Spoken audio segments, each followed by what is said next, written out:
Nikta Gina bisa bertemu dengan mam semuanya lagi di mana lagi kalau bukan podcast keluarga Siaga Live Boy. Tepuk tangan supaya semuanya semangat ya kan. Banyak sekali orang-orang di sini yang mendengarkan karena emang syarat akan informasi podcast ini ya gak sih.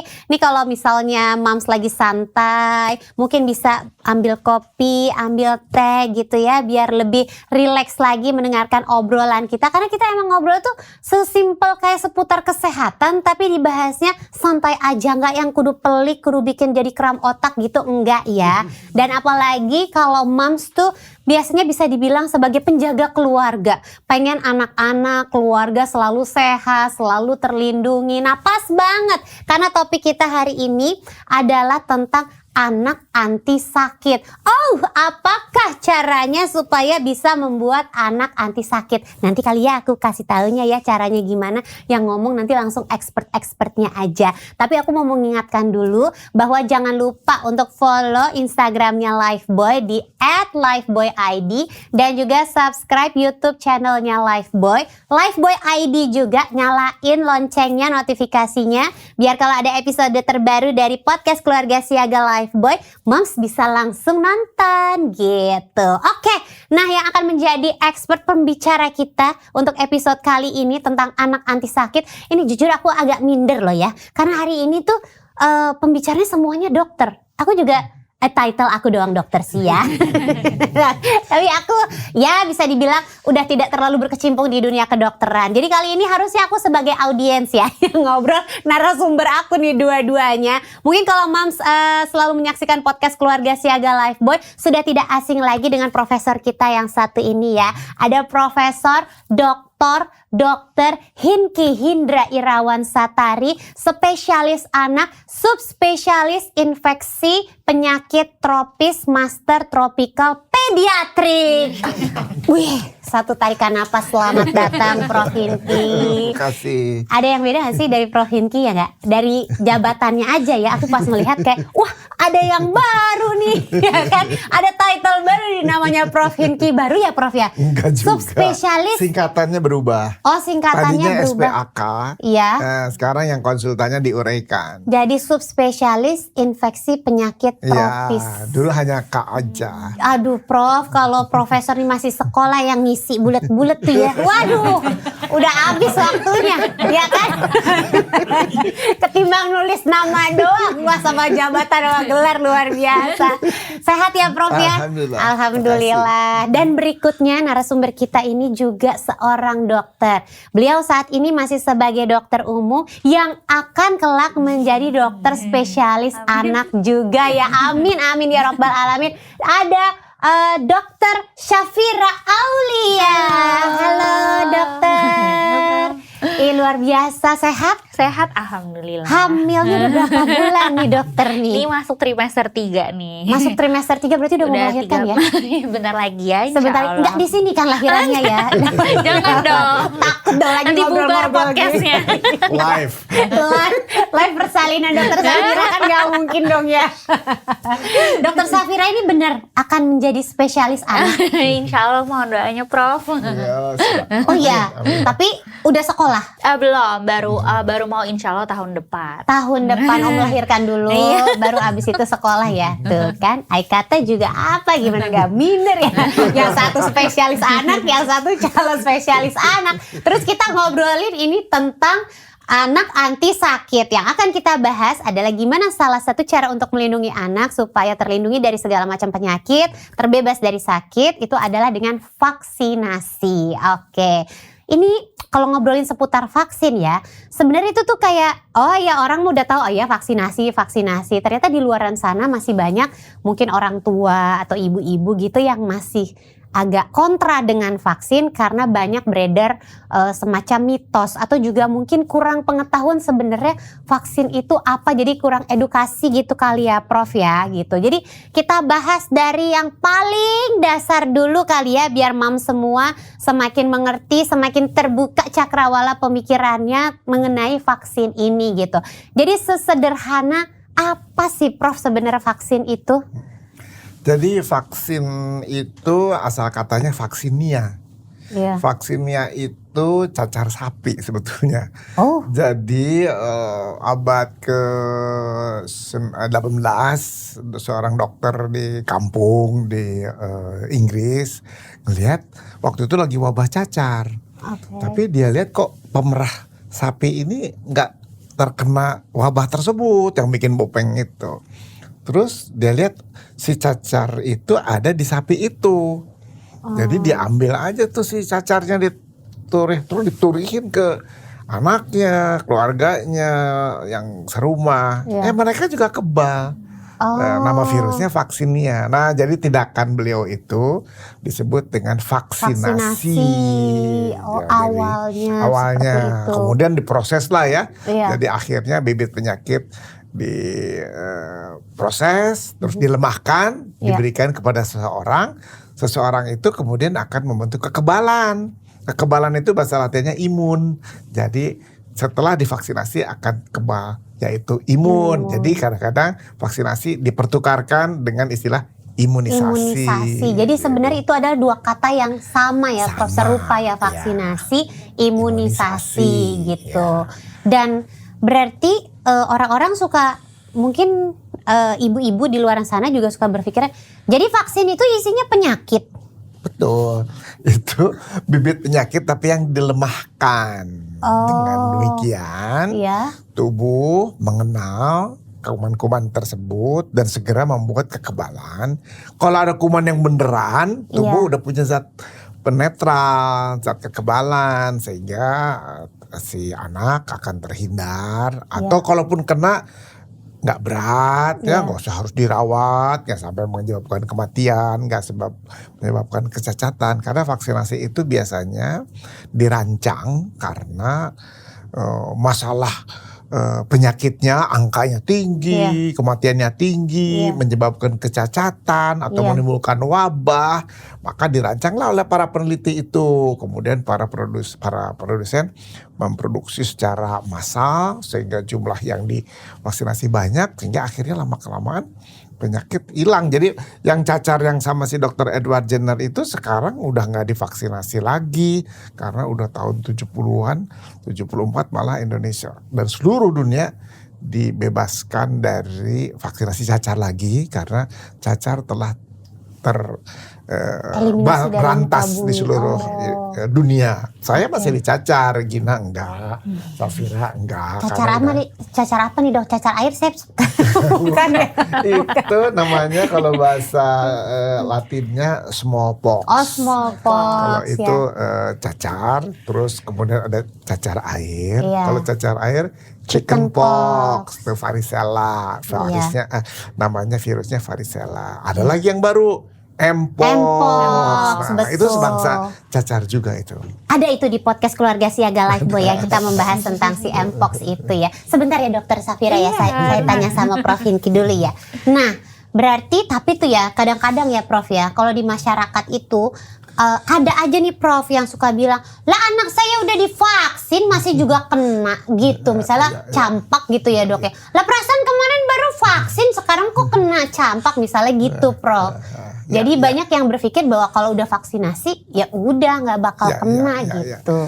Jadi vaksinasi merupakan tindakan pencegahan Iya. yang terbukti paling efektif, mudah, murah ya, dan bahkan ada hasil yang tidak terbantahkan. Cacar udah nggak ada lagi nih di dunia, jadi kita nggak divaksin cacar. COVID juga kemarin ya, meskipun masker, cuci tangan, jaga jarak, ventilasi udara ya, dan vaksinasi mengakibatkan kita sekarang alhamdulillah dalam keadaan terkendali ya, sehat, nggak pakai masker, nggak jaga jarak, jaga jarak tetap, tapi bisa sekolah, bisa aktivitas. Nah, tapi vaksin tidak menyelesaikan segala-galanya. Jadi untuk terjadinya suatu sakit harus ada gangguan keseimbangan antara host, agent, sama environment. Daya tahan tubuh seseorang, ganasnya si kuman, kepadatan kuman, banyaknya kuman, dan lingkungan. Jadi itu harus semuanya seimbang. Ya, jadi nggak bisa hanya mengandalkan vaksin aja terus kita kayak kemarin ya kita divaksin COVID terus kita santai-santai gitu ya, gentayangan lepas masker, nggak bisa ya. lepas masker nggak bisa, semuanya harus. Jadi meskipun sudah divaksin tapi tetaplah cuci tangan, pakai masker, jaga jarak, hygiene, nutrisi, istirahat, olahraga itu semua harus dilakukan. Tapi kalau sudah divaksin tentu saja umumnya kalau dia pun terkena nggak sakit berat. Kalau dia terkena nggak menyebabkan kematian. Kalau dia terkena nggak sampai dirawat di ICU. Kalau dia terkena nggak usah dirawat di rumah sakit, ya nggak usah berkepanjangan. Jadi pasti ada kekebalan yang diperoleh. Tapi tidak berarti betul. Wah, saya udah divaksin masih bisa kena. Iya, masih bisa kena, tapi nggak sampai kena campak itu bisa kena radang paru, bisa kena radang komplikasi kemana-mana otak, gitu ya. Prof. Di kemudian hari bisa gangguan kecerdasan ya sampai kejang dan lain sebagainya. Itu biasanya tidak terjadi kalau sudah pernah divaksin, tapi juga tidak berarti 100% ya. Oke, jadi intinya vaksin salah satu pencegahan untuk bisa dibilang untuk mencegah terjadi komplikasi yang lebih berat dari penyakit yang dimaksud itu gitu ya. Nah, kalau Dokter Safira kan dokter udahlah dokter gitu ya. Kadang-kadang kan ada orang mikir kalau udah jadi dokter tuh santai, udah ngerti semuanya tentang kesehatan segala macem gitu. Jadi enak lah gitu. Apa kalau Dokter Safira walaupun sudah dokter masih suka khawatir gak sih sama kesehatan keluarga? Ah, tentu dong, apalagi pertama kali jadi ibu ya. Itu kayaknya ilmu kalau udah panik soal anak hilang semua. Betul banget. Mungkin Kak Ina juga ngerasain ya. Iya, tentunya kalau jadi ibu aku ngerasa juga long life learning ya. Apalagi ibu itu kan jadi harus mau gak mau walaupun bukan dokter, apapun profesinya harus jadi dokter buat anak di rumah. Iya benar. Iya, jadi harus pahamlah basic-basic ya, terutama tentang kesehatan yang salah satunya jadi tentara utama untuk jaga keluarga, jaga anak dari segala penyakit di luar sana. Salah satunya yang kita lagi bahas ini, kayak jadwal vaksin kapan tuh harus zaman sekarang tuh ibu-ibu udah mulai lebih teliti nggak Prof ya? Iya, nyatetin betul. jadwal Iya. bulan depan nih udah harus vaksin.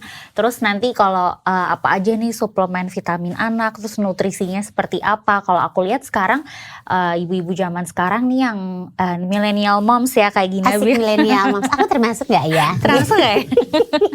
Nah itu contohnya kayak seperti dengerin podcast seperti ini gitu. Jadi memudahkan akses lah zaman sekarang untuk bisa akses informasi sebanyak-banyaknya tentang kesehatan, terutama untuk seorang ibu menjadi dokter di rumah untuk anak. Nah gitu. itu dia. Tapi aku sih seneng ya, maksudnya ngelihat kalau dulu kan mungkin mencari informasi agak lebih sulit. Betul. Jadi kita belajar gimana orang tua kita dulu ke anaknya ke kita. Benar. Gitu ya. Tapi kalau sekarang tuh aku banyak melihat kayak bahkan dari semenjak sesudah menikah belum punya anak, lagi mempersiapkan punya anak, udah cari-cari informasi seputar apa yang harus dipersiapkan nanti kalau punya anak dan sebagainya gitu kan. Salah satunya juga vaksinasi. Nah itu ya, untung aku tuh periode untuk melewati vaksin wajib kan sudah lewat ya.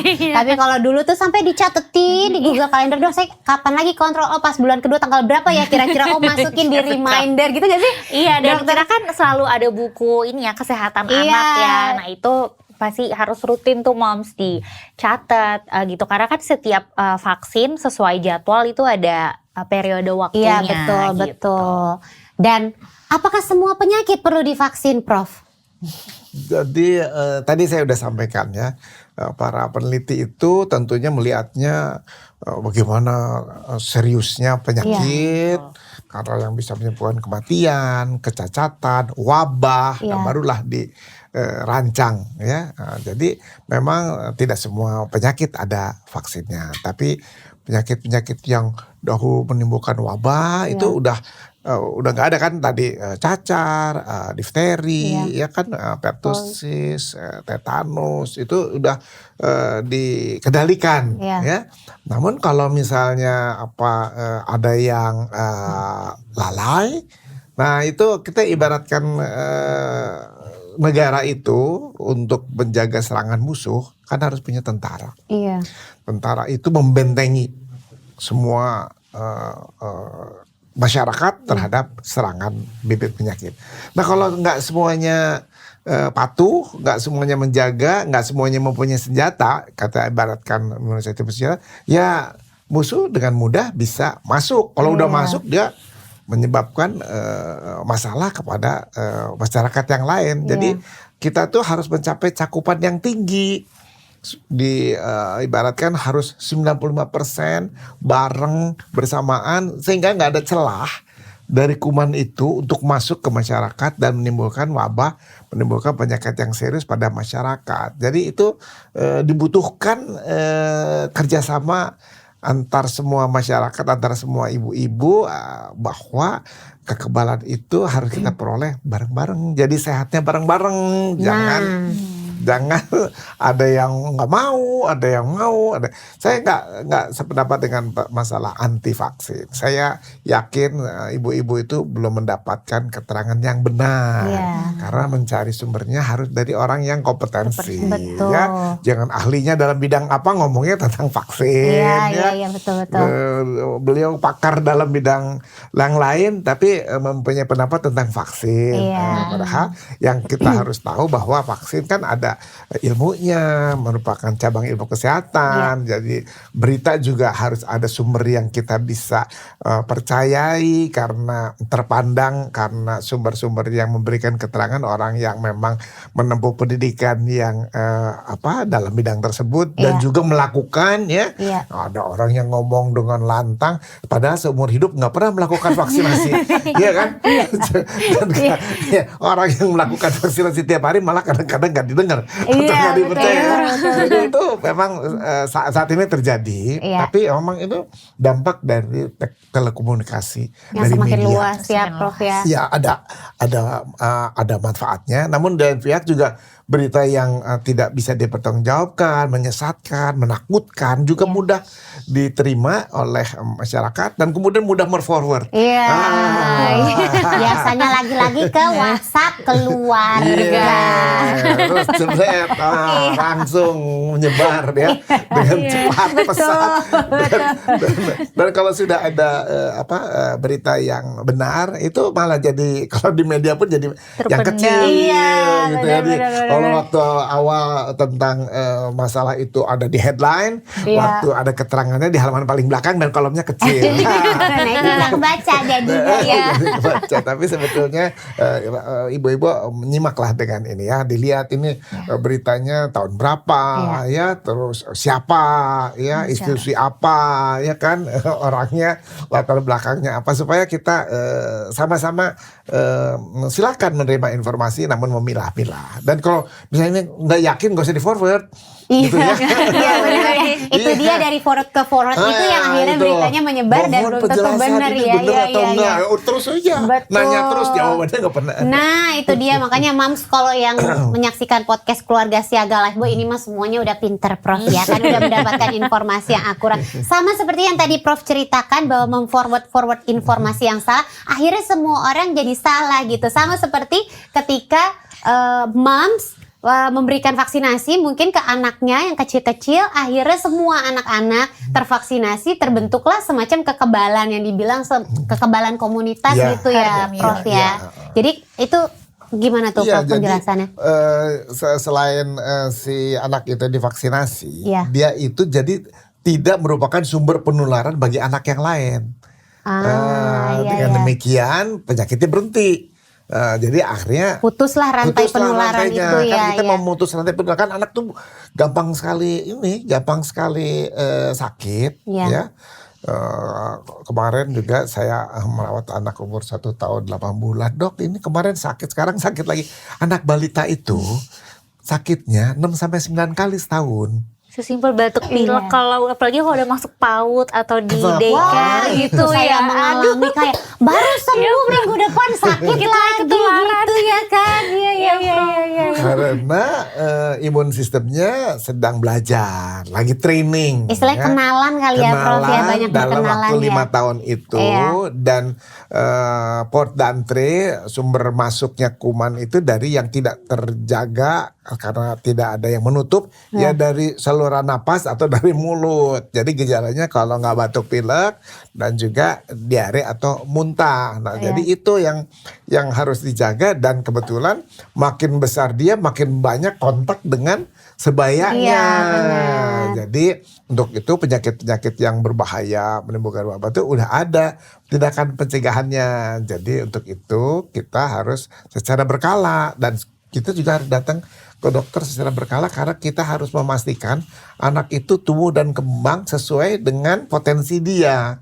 Karena anak itu setiap hari dia tumbuh dan berkembang, terutama waktu tidur. Jadi harus cukup waktu tidurnya, harus cukup waktu istirahatnya, dan harus dipantau. Kalau dia menyimpang, ya harus dilakukan intervensi, dicari kenapa dia sampai nggak tercapai potensinya. Kan dia jadi pengganti kita nanti. Iya betul Ya sih. kayak ibu-ibu kalau mau ke dokter anak tuh udah kayak mau ujian bagi rapot ya kayak gini. Ini aduh grafiknya ini sesuai target. Betul, apalagi kalau mau vaksinasi itu biasanya tuh bundling sama pemeriksaan antropometri Iya, gitu ya kan, betul. pemeriksaan tinggi badan, berat Dekat badan, lingkar ibunya kepalanya. Itu saya mengalami banget, aduh mau vaksin, ukur-ukur gitu ya. Kalau dokter Safira masih panik-panik nggak kalau untuk urusan begitu-begitu? Anak pertama aku nih udah lewat 2 tahun pertama, tapi masih rutin ada check up ke dokter anak sih tetap iya. Tapi emang tuh 2 tahun pertama kan tiap bulan tuh ya Prof. Tiap bulan ke dokter anak tuh pasti kayak aduh, apalagi kan anak pertama ya pinginnya betul, super perfect gitu perfect lah kayaknya. semua. Iya, benar. Ya kan, jadi udah nggak ngaruh lah mau dokter mau nggak dokter tuh pasti pinginnya kalau anak pertama aduh harus bagus nih gitu ya.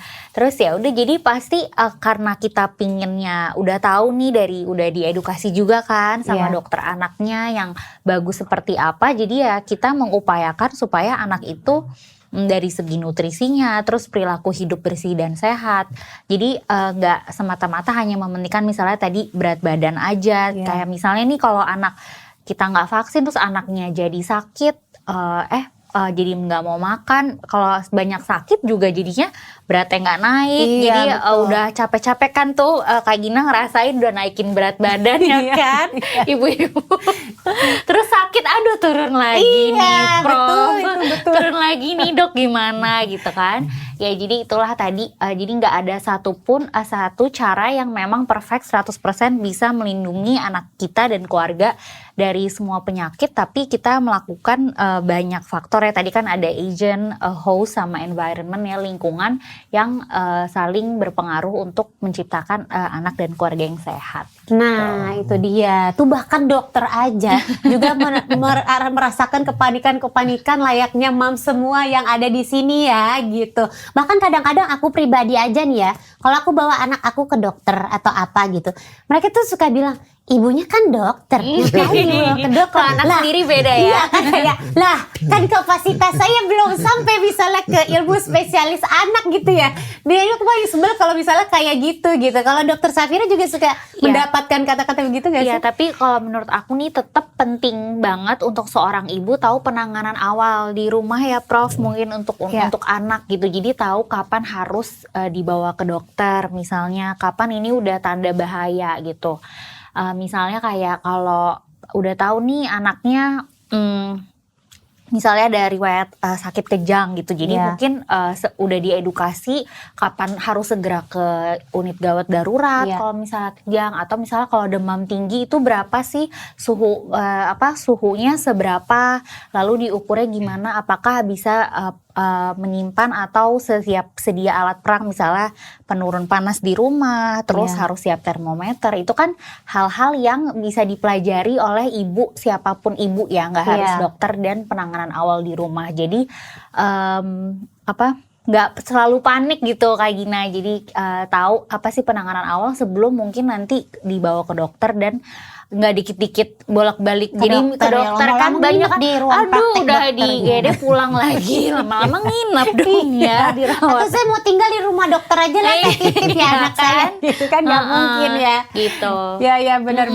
Jadi emang kita juga harus membekali diri kita ya sedikit banyak tuh informasi-informasi Betul. kesehatan yang dasar-dasar Dasar aja lah aja, ya betul. gitu. Nanti kalau dalam-dalamnya ya silakan konsultasi Konsultasi ke lebih yang lanjut. kompeten di bidangnya gitu. Nah, balik lagi ke soal vaksinasi. Jadi anak itu divaksin dari umur berapa, Prof? Jadi yang tadi saya sebutkannya, jadi vaksin itu dirancang berdasarkan besaran penyakitnya. Iya. Kapan penyakit itu mulai muncul, berikanlah saat tersebut. Nah, jadi dari sejak lahir anak itu udah dikasih hepatitis B. Oh iya Ya kan? Nah, betul.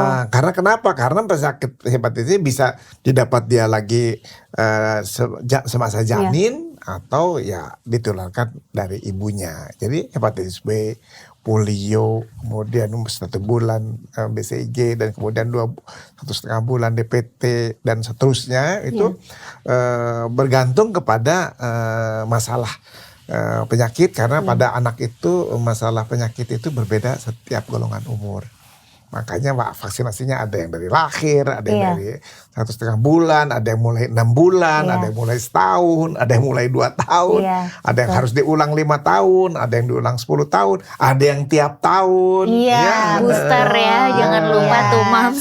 Nah Mams coba, ini kan vaksinasi ada banyak banget. Yang inti aja dulu dah, kira-kira paham gak nih Mams? Boleh dikasih tahu lagi Prof nih buat Mams semuanya, yang intinya aja yang wajib tuh yang dari pemerintah apa aja ya? Ya, jadi kalau disebutkan inti sebetulnya ya semua juga bermanfaat ya. Namun ada yang masih merupakan masalah di masyarakat secara umum itu kesepakatan global itu ditanggung oleh pemerintah. Jadi namanya program imunisasi nasional. Seperti BCG, pencegahan TBC, polio, pencegahan polio, DPT, pencegahan difteri, tetanus, pertusis mulai 1,5 bulan. Terus campak mulai umur 6 bulan, sekarang digabung dengan campak Jerman. Ya. Kemudian diulang lagi pada 1,5 tahun, diulang lagi umur 5 tahun pada waktu sekolah, diulang lagi umur 6 atau diulang lagi pada kelas 6 ya sebelum meninggalkan sekolah. Itu semua program imunisasi nasional. Tapi ada vaksin-vaksin lain yang bisa diberikan, influenza setiap tahun mulai 6 bulan, cacar air dari mulai umur 1 tahun selang 3 bulan 2 kali, campak diulang lagi dengan campak Jerman, dan juga ada parotitis, infeksi kelenjar ludah ya, ini tiap hari ada nih ya. Kemudian juga ada vaksin hepatitis A ya mulai umur 1 tahun kalau menghindari terhadap penyakit hepatitis A gara-gara jajan ya. Kemudian tifus mulai umur 2 tahun itu juga dapat dari paparan makan makanan yang tercemar ya. Kemudian ada program imunisasi nasional, juga ada Japanese encephalitis ya, ya di radang pada otak ya. Kemudian sekarang demam berdarah juga ada sama yang baru PCV baru masuk ke program pneumokok juga masuk radang ya, paru yang disebabkan oleh pneumokokus, juga udah mulai diberikan di seluruh Indonesia sekarang ya. Itu juga Haemophilus influenza tipe B juga udah diberikan dari umur 1,5 bulan ya. Saya kira penyakit-penyakit itu semua penyakit-penyakit berbahaya, dan semua hampir sebagian besar disediakan oleh pemerintah di fasilitas pelayanan kesehatan negeri, tak cuma-cuma ya. Namun tentu saja yang lebih luas bisa didapatkan di fasilitas pelayanan kesehatan swasta. Jadi nggak ada inti, semuanya penting ya. Kalau bisa semuanya diberikan, paling nggak program imunisasi nasional. Kalau misalnya ingin menggunakan fasilitas tersebut, bisa di fasilitas pelayanan kesehatan pemerintah secara cuma-cuma. Kalau enggak yang lain dari. Dan jangan lupa ada vaksinasi sekolah. Oh iya, biasanya suka datang ke sekolah yang kayak baru-baru ini, kayak sekolah anak saya baru ada vaksin polio lagi. Yes. Ya, polio massal. Kalau itu. ada polio yang baru itu artinya ada polio. Iya, karena Ya, katanya sedang ada mewabah outbreak, kembali ya. gitu ya. Sekarang ada juga vaksin HPV. Oh iya, Ya, HPV. anak-anak Iya, umur iya. 10 Betul, tahun, saat betul. ini anak wanita. Iya. Ya, HPV itu infeksi human papilloma virus. Karena terkena infeksi itu di kemudian hari si wanita tersebut bisa mempunyai risiko lebih tinggi untuk terkena kanker serviks. Iya. Itu juga diberikan oleh pemerintah secara cuma-cuma Tuh ya, juga. Mams. Banyak banget yang udah dikasih cuma-cuma, cuman kadang-kadang mamsnya aja yang kayak DPT aja yang 3 kali gitu ya, waktu zaman saya masih praktek gitu ya, Prof ya, karena itu kliniknya juga menjangkau ada dewasa, anak-anak, kadang-kadang ibu-ibunya kayak 3 kali ya dok ya, lupa ya, kayak udah kelewat ya dok sekarang. Waduh, gimana tuh kalau kan dokter Safira kan juga sebagai seorang ibu, juga sebagai seorang dokter, gimana mengedukasi ibu-ibu yang model begitu? Secara ibu-ibu kalau dikasih tahu kan juga suka bebel Betul. gitu. Ya, jadi memang pentingnya pertama tadi biar nggak lupa, pasti di buku anaknya itu ada halaman bagian tabel ya, Kak Iya, Dina. betul. Tabel, jadi kolom sebelah kiri itu jenis-jenis vaksinnya, terus yang kolom bagian atas itu usia anaknya. Jadi kalau misalnya nanti udah ganti bulan, cek lagi nih kapan nih ya harus vaksin yang berikutnya tuh, lihat aja tabel yang kosong, lihat tabel ke atas, ke bawah kapan. Atau sesimpel ya udah pas lagi datang ke dokter, tanya ke dokternya kapan nih dok vaksin berikutnya, tanggalnya udah langsung ditulis, kontrol berikutnya. Dan sekarang kan semua orang Gitu. juga punya handphone, Benar, ada digital kalender sekarang ya, ibu-ibu zaman sekarang kan urusan banyak tuh ya, beli sayur. Semua dibikin di reminder, banyak banget. to-do listnya. Gak hanya Prof aja ya, mama zaman sekarang. Mama zaman sekarang juga kayak banyak banget activity-nya gitu ya. Makanya jadi suka lupa-lupa gitu. Nah, di samping kelupa-lupaan karena saking banyaknya aktivitas, ini juga yang membuat banyak orang-orang tuh tidak mau vaksinasi atau mungkin ragu untuk vaksinasi karena beredar mitos ya, Prof ya. Misalnya ada mitos yang bilang, aduh kalau vaksinasi nanti anak saya jadi autis gitu. Itu gimana, Prof? Ya, itu sebetulnya ada publikasi yang ternyata yang mempublikasikannya itu dibayar oleh perusahaan, kemudian artikel itu sudah dicabut kembali oleh si publisher itu di Inggris, dan kemudian data dari negara di Skandinavia yang mempunyai pencatatan dengan lengkap membuktikan setelah introduksi vaksin dikaitkan dengan MMR, ternyata kejadian setelah diintroduksi vaksin MMR yang autism baik sebelum dan setelah itu tidak meningkat.